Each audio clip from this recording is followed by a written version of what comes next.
అర్జునుడి భక్తిని పరీక్షించడానికి అర్జునుడు తపస్సు చేసుకుంటున్నప్పుడు ఇంద్రకీలాద్రి మీద అర్జునుడు తపస్సు చేస్తుంటే నువ్వు వెళ్ళావు, పెద్ద పోటీ పెట్టావు, ఆయనతో యుద్ధం చేసావు కిరాతన వేషంలో. చివరికి గాంధీవం పెట్టి నీ ఇంటి మీద ఒక పెద్ద దెబ్బ కొట్టాడు. ఆ సన్నివేశం నాకు ఎప్పుడు గుర్తొస్తుంది. కాబట్టి నువ్వేం చేస్తావో తెలుసా, ఎలాగూ కిరాతునివి కాబట్టి నీకు వేటాడడం సరదా కాబట్టి నీకు బ్రహ్మాండమైన అరణ్యం చూపిస్తా, అందులో వేటాడవయ్యా. వేటాడితే నీకు వేటాడిన సరదా తీరుతుంది.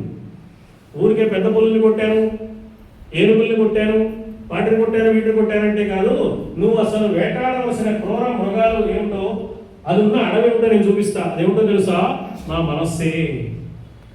మాగచ్చత్వమితస్తతో గిరిశ భో మయేవ వాసం గురు స్వామి. నా మనస్సులోకి రావయ్యా.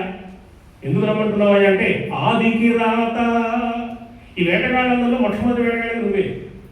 ఆదికి రాత మామగ మనఃకాంతార సీమాంతరే వర్తంతే బహవో మృగా మదయుషో మాత్సర్య మోహాదయ.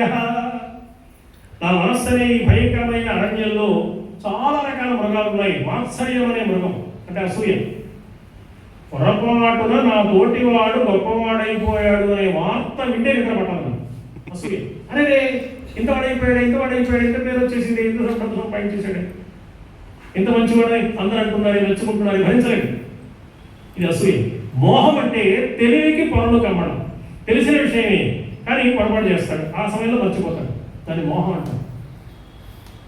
ఇప్పటికే మాత్సర్య మోహాలు రెండూ చెప్పాడు, కానీ మాత్సర్య మోహ ఆదయ మొదలైనవి అన్నారు.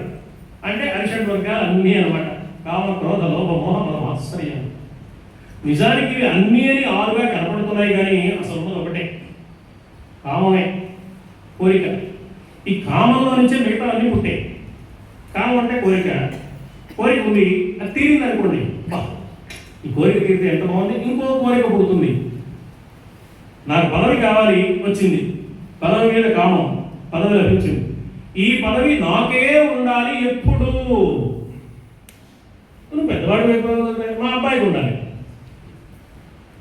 ఈ కోరిక వస్తుంది అనమాట. ఇది లోపం. ఎప్పుడో ఒకసారి ఫెయిల్ అయింది, వేరే వాడికి వెళ్ళిపోయింది. వీడు అడ్డుపడ్డాడు కానీ లేకపోతే వచ్చి ఉండేది అని దాని మీద ఉన్న కామం వీడి మీద క్రోధంగా మారింది. అంటే కామంలో నుంచే లోభం పుట్టింది, కామంలో నుంచే క్రోధం పుట్టింది.